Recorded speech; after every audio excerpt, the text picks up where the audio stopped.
Hi viewers, welcome to my channel MMK channel. ఇది శివయ్యకి సంబంధించిన video అన్నమాట. శివయ్య మంత్రము, శివయ్య శ్లోకములు అన్నీ ఉన్నాయి. వీటిల్లో తెలియని వాళ్ళు ఉంటారు కదా అని ఇలా పెట్టాను. చూసి చదవండి, ఇంకా తరించండి. చాలా బాగుంటుంది. శివయ్యని నమ్ముకున్న వాళ్ళంతా మంచిగా ఉండాలని కోరుకుంటున్నా. శివయ్య నమ్మిన వాళ్ళకి ఎప్పుడు ఏ కష్టము రాకుండా శివయ్య చూసుకుంటాడని కోరుకుంటున్నా. శివయ్య నిర్వాణ షట్కం ఆది శంకరాచార్య విరచితం. మనోబుద్ధ్యహంకార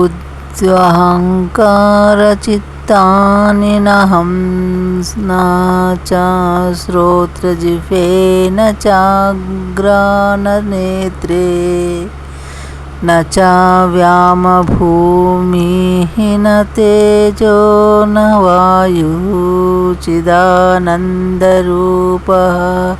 శివోహం శివోహం.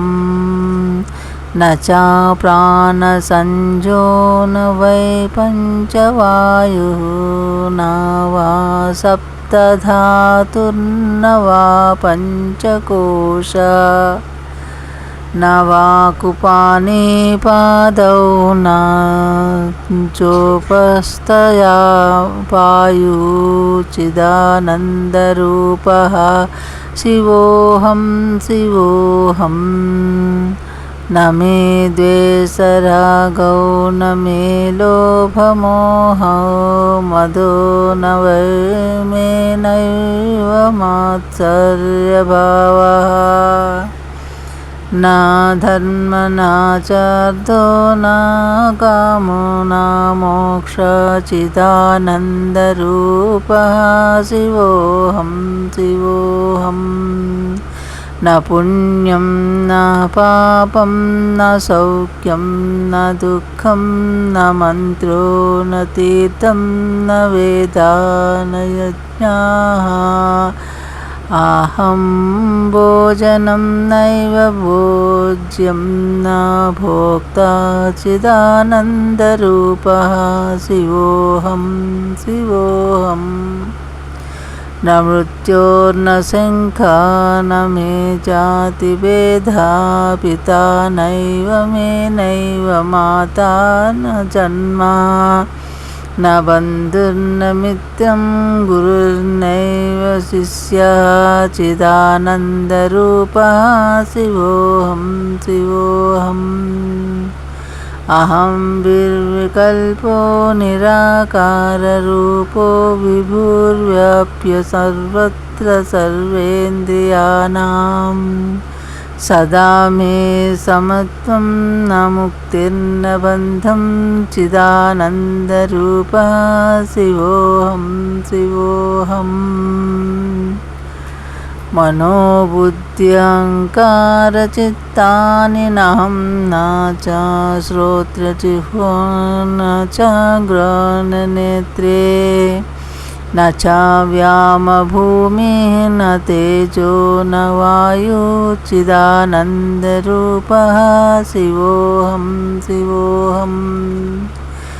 న చ ప్రాణసంజ్ఞో న వై పంచవాయుః న వా సప్తధాతుర్న న పంచకోశః న వా కుపాని పాదౌ న చోపస్థాపాయుః చిదానందరూపః శివోహం శివోహం.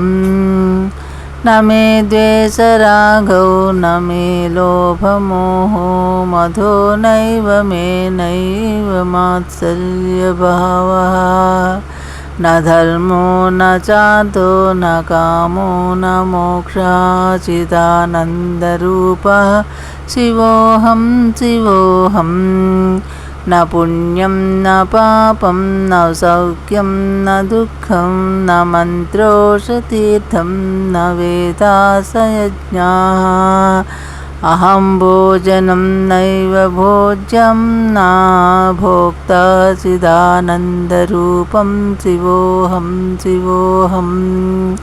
न मृत्युर्न शङ्का न मे जातिभेदः पिता नैव मे नैव माता न जन्मा न बन्धुर्न मित्रं गुरुर्नैव शिष्यं चिदानन्दरूपं शिवोऽहं शिवोऽहम् अहं कल्पो निराकाररूपो विभुर्वस्य न सर्वत्र सर्वेन्द्रियाणां सदा मे समत्वं न मुक्तिर्न बन्धं चिदानन्दरूपं शिवोऽहं शिवोऽहम्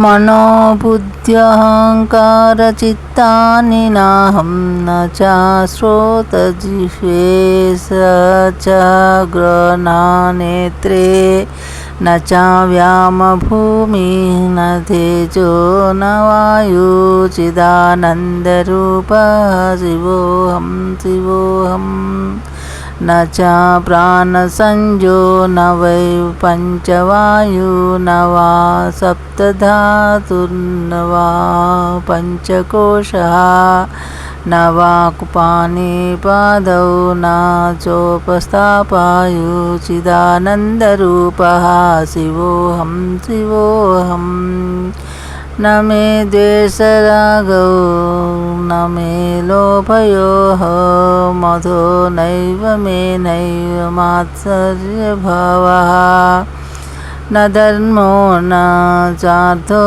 न कामो न मोक्षः चिदानन्दरूपः शिवोऽहं शिवोऽहम् न पुण्यं न पापं न सौख्यं न दुःखं च मन्त्रो न तीर्थं न वेदास यज्ञाः अहं भोजनं नैव भोज्यं स भोक्ता चिदानन्दरूपः शिवाहं शिवोऽहम्